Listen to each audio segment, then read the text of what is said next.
10 मई 2015 RCB बना Mumbai Indians. इसी तारीख को दोनों टीमों के बीच एक ऐसा मैच खेला जा रहा था जिसमें दोनों टीमों का मकसद एक था। मुंबई अपने आप को पॉइंट्स टेबल में टॉप 2 में बरकरार रखना चाहती थी, वहीं आरसीबी टॉप 2 में पहुंचकर अपने वर्चस्व का जौहर दिखाना चाहती थी। ये टॉप 2 की लड़ाई क्रिकेट की दुनिया में नंबर 1 की लड़ाई बनने वाली थी। इस मैच को जीतने के लिए दोनों टीमों के पास ना तो प्लेयर्स की कमी थी और ना ही परफॉर्मेंस की।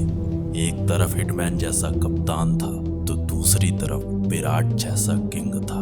एक तरफ गिल की आंधी थी तो दूसरी तरफ पोलार्ड का पावर था।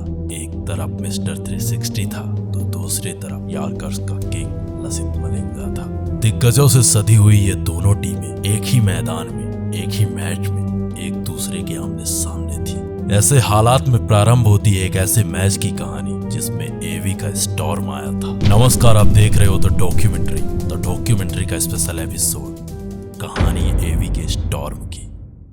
वानखेड़े का वो मैदान दोपहर के 4 बजे दोनों टीमों के कप्तान मैदान में उतर चुके थे। मैदान में सिक्का उछाला गया और सिक्का विराट कोहली के पक्ष में गिरा। अपने मजबूत बल्लेबाजी को देख करके विराट कोहली ने पहले बल्लेबाजी करने का निर्णय लिया। विराट के इस निर्णय से रोहित शर्मा भी संतुष्ट थे, क्योंकि मुंबई के पास भी कुछ ऐसे गेंदबाज थे जो विराट के बल्लेबाजों का इलाज जानते थे, जो किसी भी बल्लेबाजी टीम के होश उड़ा सकते थे। आरसीबी की पारी की शुरुआत करने स्वयं कप्तान विराट कोहली और क्रिस गेल आते हैं। ये दोनों बल्लेबाज आरसीबी को एक धाकड़ शुरुआत देते हैं। आरसीबी ने शुरुआती 3 ओवर में 20 रन बना लिए थे, लेकिन पावर प्ले के चौथे ओवर में लसित मलिंगा ने गिल की आंधी को आने से पहले रोक दिया। मलिंगा की शानदार गेंद ने गिल को पवेलियन का रास्ता दिखा दिया और इस कदर पतन होता है आरसीबी के पहले और उस मैच के आखिरी विकेट का। मुंबई और मुंबई के प्रशंसक इस विकेट के पतन के साथ बेहद खुश थे, क्योंकि उस दिन गिल नाम की आंधी का सामना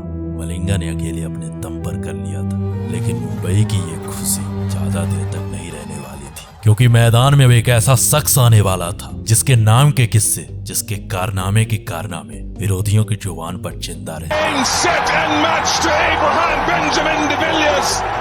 जिसके लिए मैदान कोई भी हो, मैच कहीं पर भी हो, अगर वो इंसान ग्राउंड पर होता था तो हर मैदान हर जगह एक ही आवाज आती थी।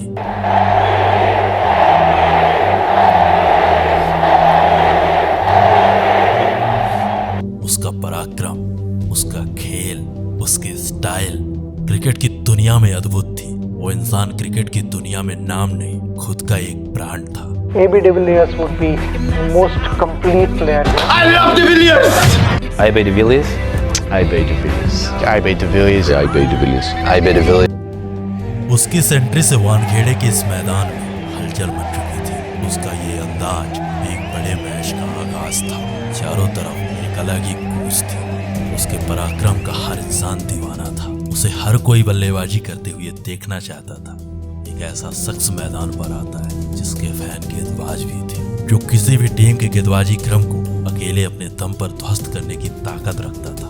उसने आते ही पावर प्ले के आखिरी ओवर में अपनी काबिलियत का परिचय दिया। पावर प्ले खत्म हो चुका था। आरसीबी के खाते में महज 39 रन थे और आरसीबी अपना एक विकेट खो चुकी थी। दिग्गजों की नजरों में पावर प्ले पूरी तरह मुंबई इंडियंस के हक में था और ये मात्र एक ही ऐसी चीज थी जो इस मैच में मुंबई के पक्ष में जाने वाली थी। 6 ओवर में महज 39 रन। आईपीएल के इतिहास में शायद ही कभी ऐसा हुआ हो बेंगलुरु का महज 1 विकेट गिरा हो, विराट और एवी डिविलियर्स बल्लेबाजी कर रहे हो और महज 39 रन पावर प्ले में बने हो। यह बात एवी के चहन में चुभ चुकी थी और यहीं से प्रारंभ होती है एवी स्टॉर्म की पहली पटकथा। पारी के 8वें से 12वें ओवर तक मुंबई के सभी गेंदबाजों ने तकरीबन 15 रन पर ओवर के हिसाब से रन लुटाए। मुंबई का कोई भी गेंदबाज एवी स्टॉर्म के सामने टिक नहीं रहा था। पारी के 12 ओवर समाप्त हो चुके थे। एवी ने महज 30 गेंदों में अपनी हाफ सेंचुरी पूरी की। एवी के हाफ सेंचुरी के बदौलत बेंगलुरु 12 ओवर में 114 रन बना चुकी थी। यह सिलसिला अब यहाँ रुकने वाला नहीं था, क्योंकि एवी के साथ अब विराट ने भी विस्फोट प्रारंभ कर दिया था। दोनों बल्लेबाजों ने मिलकर के मुंबई के सभी गेंदबाजों को अपने रिमांड पर ले लिया।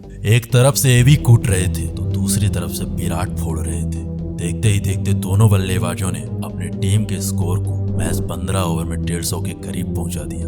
पारी के 17वें ओवर में मुंबई के सबसे खतरनाक गेंदबाज जसप्रीत बुमराह को एवी डिविलियर्स ने महज 6 गेंदों में 25 रन कूट दिए, जिस पहले अर्धशतक को बनाने के लिए एबी डिविलियर्स ने 30 गेंदों का सामना किया था, उसी 50 से 100 पहुंचने के लिए एबी डिविलियर्स ने महज 19 गेंदों का सामना किया। एबी के शतक की बदौलत बेंगलुरु की पारी अब 185 रन पर पहुंच चुकी थी और अभी भी 3 ओवर शेष थी। डिविलियर्स का ये प्रहार अभी भी जारी था। डिविलियर्स ने अगले ओवर में हार्दिक पांड्या को 19 रन कूट करके बेंगलुरु की पारी को 200 के पार पहुंचाया। परिस्थिति फिर से ऐसी बन चुकी थी कि मुंबई का कोई भी गेंदबाज बॉल थामने से कांप रहा था। जो गेंदबाज आता वही 15 रन पर ओवर के हिसाब से रन लुटा रहा था। डिविलियर्स ने आखिरी ओवर में हार्दिक पांड्या को एक बार फिर से 17 रन कूट करके 20 ओवर की समाप्ति में बेंगलुरु के स्कोर को 235 के पार पहुंचा दिया।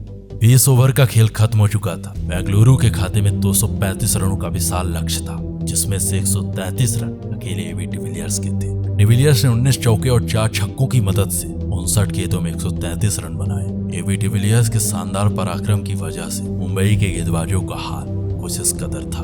हार्दिक पांड्या ने 3 ओवर में सर्वाधिक 51 रन लुटाए। ना तो उस दिन जसप्रीत का जादू चला था और ना ही मलिंगा ने कहर ढाया था। एबी के स्टॉर्म के चलते मुंबई पहले ही पारी में बैकफुट पर आ चुकी थी, परंतु आरसीबी के गेंदबाजी क्रम को देखते हुए मुंबई की सांसें अभी भी मैदान पर जिंदा थी।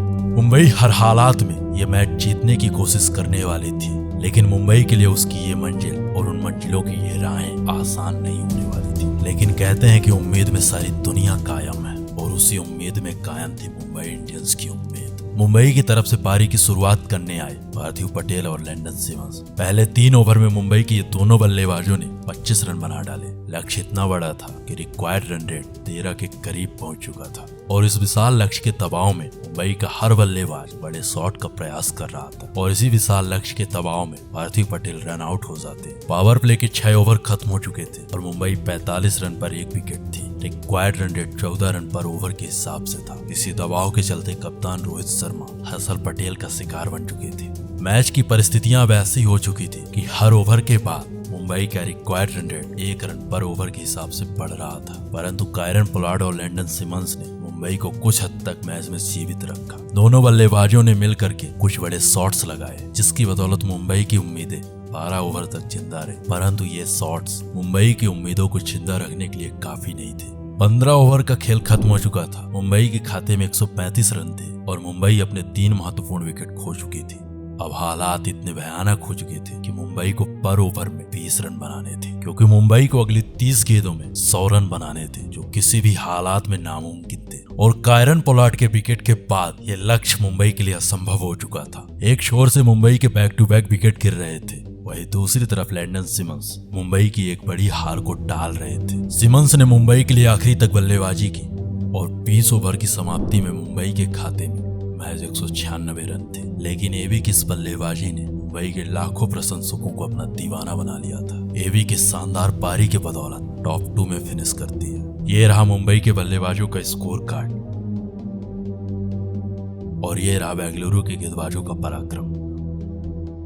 उम्मीद है कि हमारी आवाज, हमारे अंदाज में ये स्टोरीज आपको पसंद आ रही होंगी, तो सब्सक्राइब करके रखें हमारे चैनल द डॉक्यूमेंट्री को। एंड अगर आपको किसी मैच या किसी मैच स्टोरी को सजेस्ट करना है तो आप हमें इंस्टा में DM कर सकते हैं। हमारे इंस्टा के लिंक नीचे डिस्क्रिप्शन बॉक्स में।